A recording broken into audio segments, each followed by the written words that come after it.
Halo semua, kali ini kita akan membahas topik sejarah dunia. Benarkah Kristen Nestorian datang ke Pancur, di Barus pada abad ke-7 Masehi? Sewaktu saya mendengar cerita ini dahulu, betapa saya terplongo bahwa pernah orang-orang Nestorian datang ke Barus pada abad ke-7. Nestorian adalah sebutan bagi pengikut Uskup Nestorius. Uskup Nestorius sendiri adalah pemimpin gereja di Konstantinopel, Sofia Hagia. Sewaktu konsili Efesus, ajaran Uskup Nestorius dianatema atau dikutuk, salah satunya karena menolak Bunda Maria sebagai Theotokos. Lawan terberatnya adalah pemimpin gereja dari Alexandria, Mesir. Alexandria zaman itu adalah kota penting kekristenan purba, rumah bagi para sarjana kekristenan purba, yang dipimpin Saint Cyril dari Alexandria. Setelah Uskup Nestorius diturunkan dari tahtanya, dia dan para pengikutnya lalu diasingkan ke Syria, karena terus terdesak oleh kekristenan arus utama. Akhirnya pengikutnya mencari suaka ke Partia dan mendapatkan perlindungan dari Kaisar Partia. Nestorian adalah kelompok kecil di dunia kekristenan, basis terbesar mereka sampai abad ke-5 adalah di Kerajaan Lahmid, kerajaan Arab Persia yang bersekutu dengan Kekaisaran Sassaniyah di kota penting Al-Hira.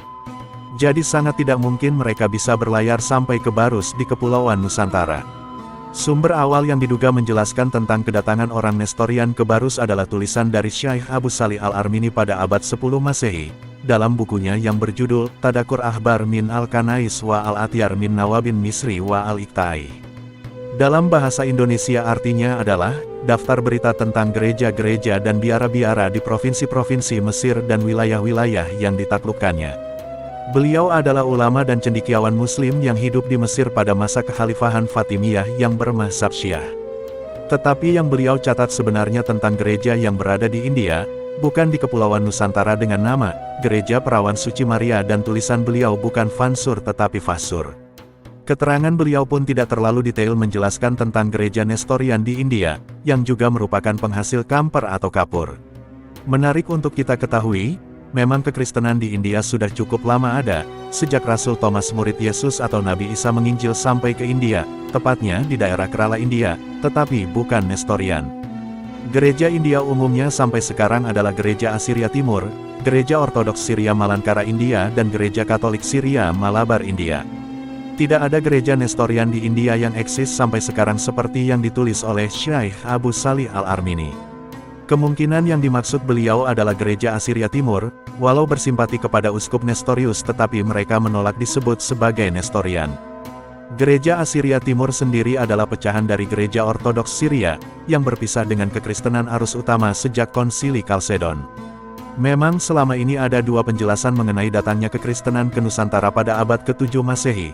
Pendapat pertama ke Pancur yang sekarang ada di Deli Serdang dan Pancur yang ada di Barus. Tetapi belum ada bukti arkeologi yang jelas mengenai adanya kekristenan abad ke-7 baik di Pancur Barus dan Pancur di Deli Serdang. Apakah hanya singgah saja, kemudian pergi, tidak pernah menginjil dan tidak datang kembali? Yang terakhir, kekristenan apakah yang datang? Kalau Nestorian, saya pasti menolak, karena ruang lingkup mereka sangat terbatas, yang terkenal ada di Kerajaan Lahmid dan menurut saya sangat tidak mungkin mencapai Kerala. Di India, kekristenan lebih didominasi Gereja Assyria Timur yang juga sampai ke Cina, Gereja Ortodoks Malankara India dan Gereja Katolik Malabar India. Sumber tertua pun hanya berasal dari catatan ulama Muslim dari Mesir yang baru menulis hal tersebut di abad ke-10 tentang gereja di Afrika, Timur Tengah sampai ke India.